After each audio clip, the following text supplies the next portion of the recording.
평소라면 이분 특유의 좀 따뜻한 화법으로 정치에 대한 속 얘기를 가볍지만 또 아주 날카롭게 들어야 될 상황인데 지금은 좀 무겁습니다. 우리가 역사상 겪지 못한 일들이 벌어지고 있는 상황이고요. 여기에 대해서 또 여러 의견들이 분분하기 때문입니다. 뉴스파전 김재원 전 국민의힘 최고위원 스튜디오에 나와주셨습니다. 어서 오십시오.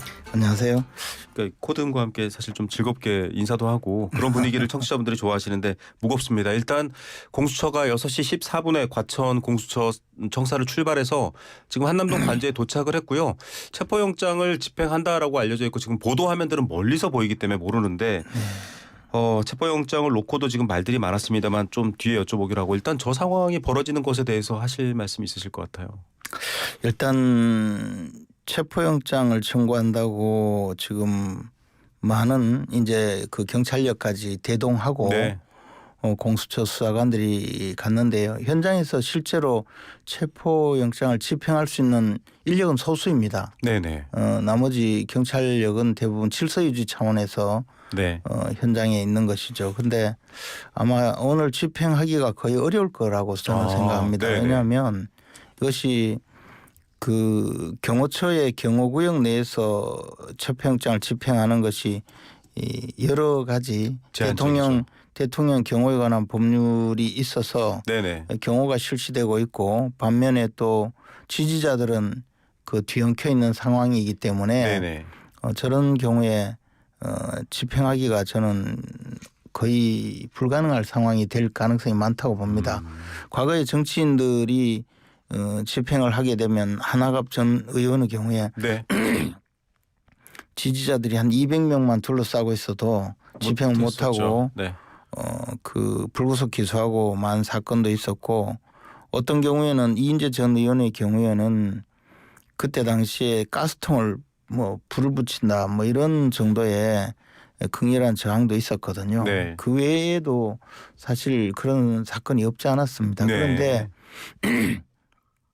국가 권력으로서 이런 영장 집행을 하는데 막아서는 것을 그대로 두면 어떡하느냐 이런 반론도 있을 수 네. 있지만 그만큼 그 영장 집행이라는 것은 어떻게 보면 그 국가 공권력 행사의 한 부분이긴 하지만 네. 그로 인한 불상사가 발생할 때의 그 문제도 있거든요. 그래서 네. 지금 상황에서는 아마 공수처가 명분 쌓기 차원에서 집행을 노력하고 물러서지 않을까 생각하고 또 저는 그것이 맞다고 봅니다. 이게 지금 영장 집행을 위해 동원된 그 대다수의 그 경찰력도 네. 경찰청의 경찰청 경비국 소관의 경찰관들이고 반면에 지금 대통령 관저 외곽을 경비하고 있는 그 경비대 101단 네. 102단 소속도 경찰청 그렇죠. 소속 경찰관들입니다. 그래서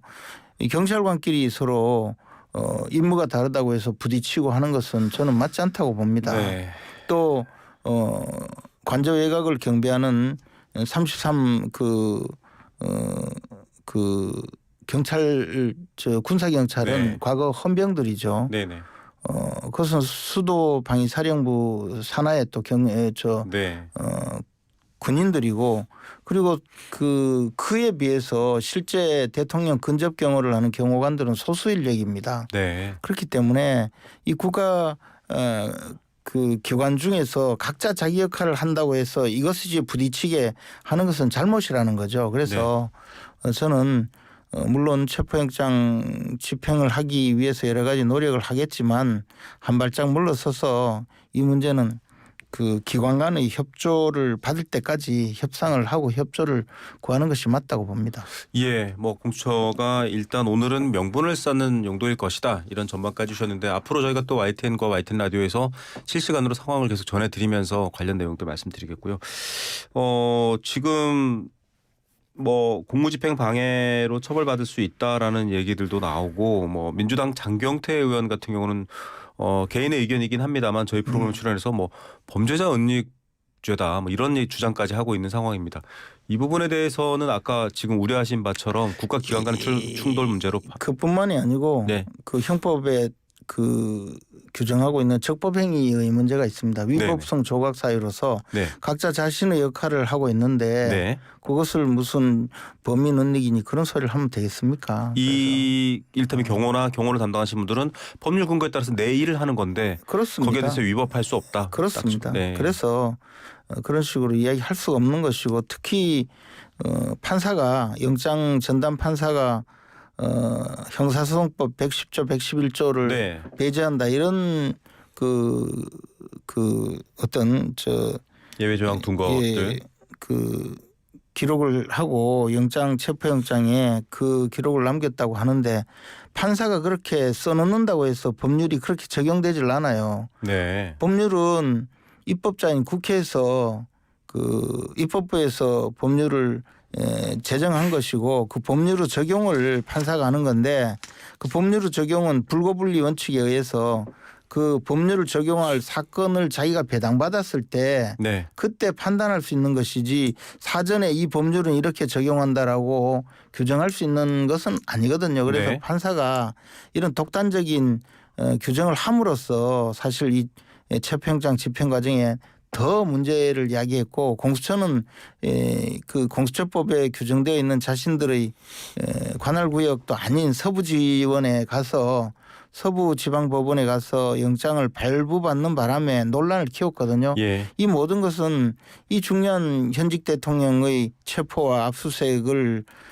집행하는 과정에서 이런 편법과 여러 가지 논란을 야기함으로써 더 문제를 키웠다고 봅니다. 그래서 공수처도 국가의 공권력을 행사하는 과정에는 엄정 중립하고 그리고 많은 사람들이 납득할 수 있는 방법으로 해야지 이것을 무슨 영장 쇼핑이니 이런 소리를 들어가면서 이런 일을 벌이게 되는 것은 사실은 저는 굉장히 잘못이라고 생각합니다. 예, 이건 뭐 반대 입장에서 저희가 여쭤봐야 될 것 같습니다. 또 체포가 정당하다라고 주장하는 설명과 근거로 내세우는 것들은 장소와 물건에 대해서 규정하는 110조, 121조 조항이기 때문에 그거는 그냥 자연스러운 결론이다. 즉 대통령한테 도달하기 위해서는 그 장소와 여러 가지 물건들을 지나가야 되기 때문에 그냥 써놓은 것 아니냐. 아까 논란을 키웠다고 왜 하지만. 쓸데없이 그런 일을 그렇게 써놓느냐 말이죠. 네. 그러면 써놓는다고 법이 집행이 되고 써놓지 않는다고 법이 집행이 안 됩니까?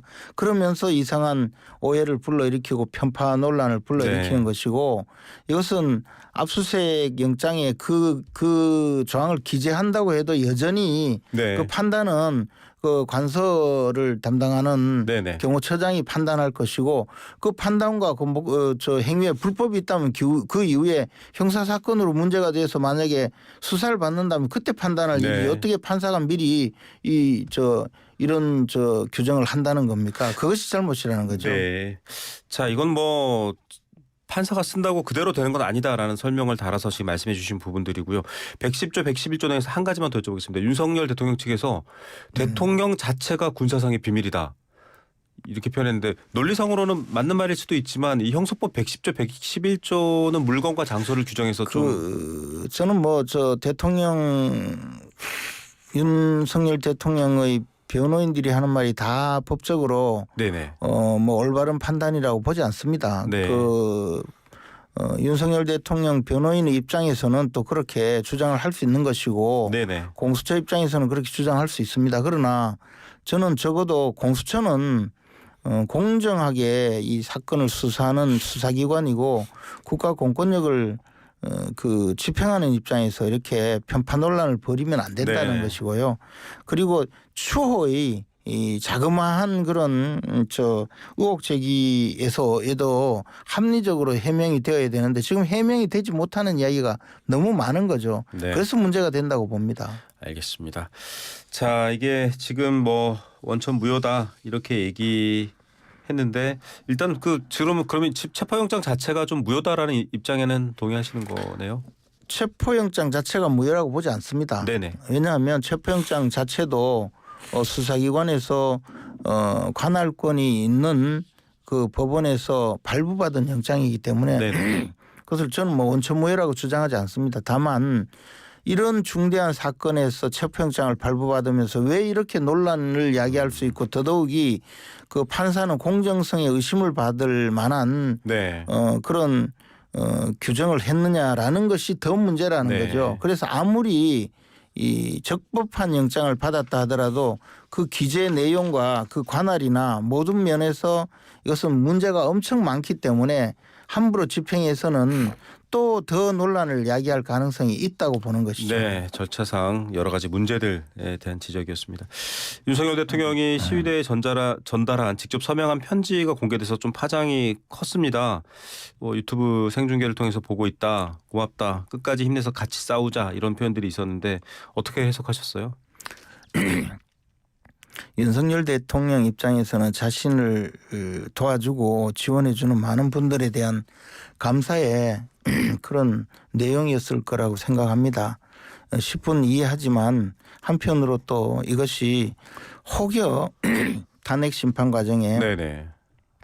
법질서 수호 의지가 없다라는 그런 역공을 당할 소지가 있다는 생각은 듭니다. 예, 지금 안 그래도 이 국회 탄핵 소추 인단이죠. 대리인단 측은 이 편지를 헌재 탄핵 심판 심리에 제출하기로 했습니다.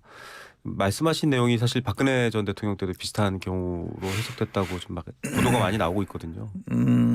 그 탄핵 심판 과정에 한 요소이지 그것이 모든 것을 결정하는 것은 아니고요. 또 네네. 더 나아가서 대통령 입장에서는 자신을 도와주고 있는 그리고 이 엄동설안에 고생하고 있는 분들에 대해서 격려도 하고 감사 표시도 하는 그런 정도의 의사 표시였다고 생각을 하지만 이것이 이제 하여튼 그런 측면으로 또 비춰질 여지가 없지 않다고 생각합니다. 네. 자, 이런 가운데 지금 초유라는 말이 역사상 처음 있는 일 이렇게 저희가 많이 말씀드리는 일 중에 하나가 또 경제부총리가 대통령 권한대행을 하는 상황입니다.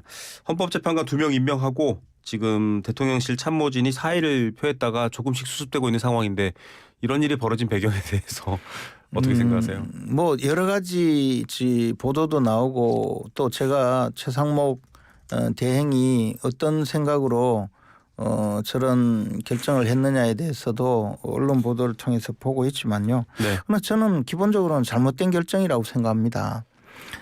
왜냐하면 최상목 대행은 대통령 권한대행 겸 국무총리 권한대행 겸 경제부총리 겸 기재부 장관이거든요. 네. 그러니까 국무총리 권한을 대행하고 있어요. 그런데 국무총리가 대통령 권한대행으로서 헌법재판관을 임명하지 않겠다고 결정한 지 불과 얼마 되지 않았거든요. 저는 만약에 국무총리가 헌법재판관을 임명하지 않은 결정에 대해서 비판을 한다면 그 점에 대해서는 여러 가지 논란이 있을 수 있다고 봅니다. 그런데 네. 국무총리의 업무를 대행하는 입장에서 보면 국무총리가 대통령 권한대행으로서 헌법재판관 임명을 하지 않겠다고 결정하고 그것을 발표함으로써 탄핵을 당했는데 그 업무를 대행하고 있는 최상목 대행이 곧바로 그와 다른 결정을 내린다는 것이 과연 가능한 거냐. 저는 그에 대해서 의문이 많습니다. 네. 만약에 국무총리가 그런 결정을 하지 않고 다른 사유로 탄핵이 되고 대행을 하게 되어서 자신이 처음 결정한다면 아마 그거야 또 이런 결정을 할 수가 있겠죠. 그런데 불과 얼마가 되지 않았거든요. 네네. 더더욱이 이른바 쌍특검법의 경우에는 12월 31일 국무회의에서 거부권 여부를 결정해야 되니 이 결정할 그 필요성이 있었다 치지만 헌법재판관의 임명 여부를 결정하기에는 시한이 좀 있었어요. 그러면 네. 적어도 국무위원들과 협의도 해보고 또 자신을 보좌하게 된 대통령 비서실의 수석 비서관들 또 비서실장과 네. 협의도 해보고 그 과정에서 자신이 예를 들어 여러 가지 입장에서 임명을 하겠다면 그것을 설명하고 이해를 구하고 어느 정도 최소한 전원이 반대하더라도 그분들의 이야기는 들어봤어야 되거든요. 이것은 최상목 대행이 그 국회에 나와서 강한 어조로 윤석열 대통령을 비판했잖아요.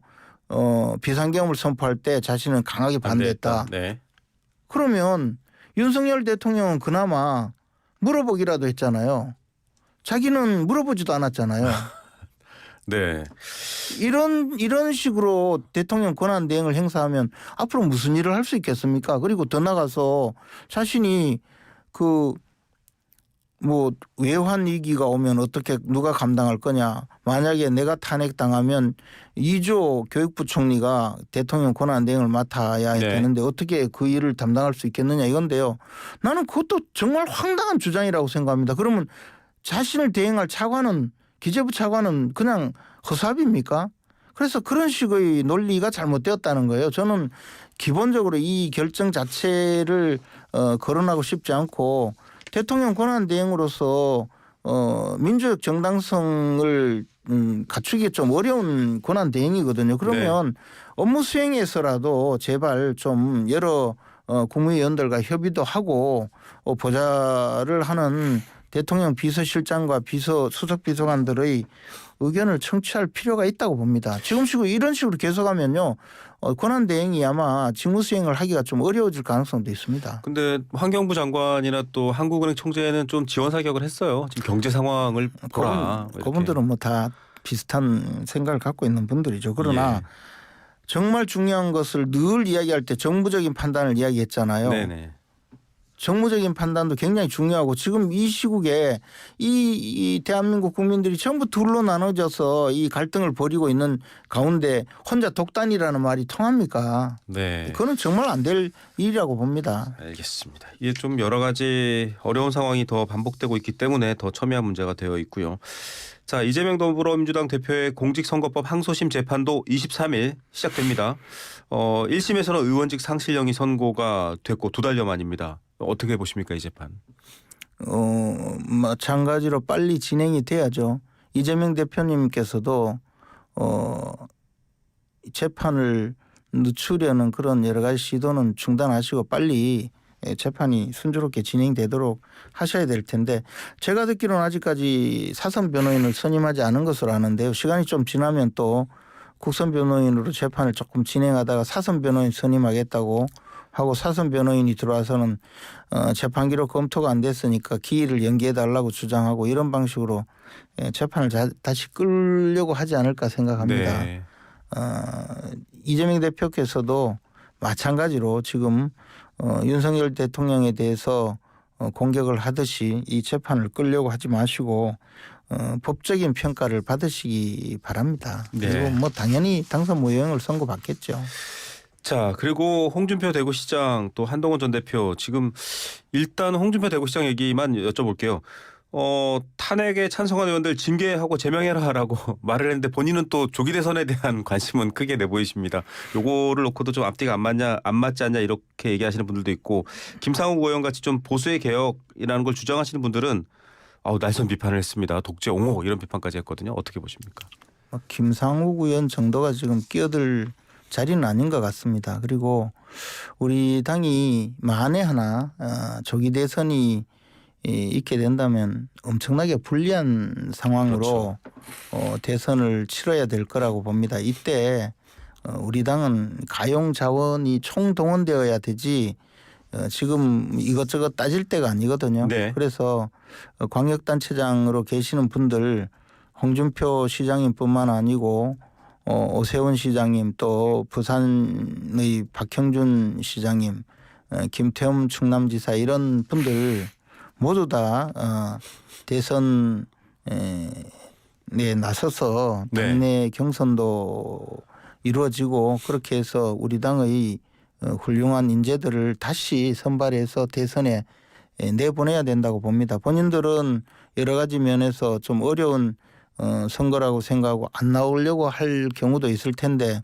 그러면 차출하다시피 안 되면 강제 징발을 하더라도 네. 우리 당에서 많이 그 활동해 오신 그런 지금까지 인재들을 총동원해야 된다고 생각합니다. 그런 면에서 홍준표 시장님은 뭐 좀 더 적극적으로 나서 주시니까 그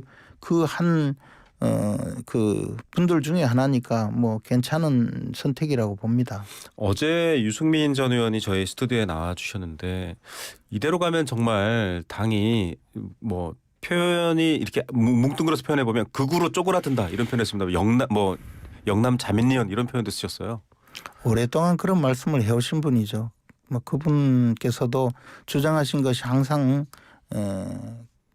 그 모든 것이 다 이루어지지는 않았거든요. 네. 그래서 정당이라는 것은 어차피 이 다양한 국민들의 생각과 국민들의 그 마음을 모두 모아서 그것을 하나의 정강 정책으로 만들고 그렇게 해서 국민들의 지지를 받아서 정권을 획득하는 것이 목적인데 자기의 주장만 계속하면서 정당에 대해서 자기 주장만 해서 관철되기는 좀 어렵다고 봅니다. 사실 네네.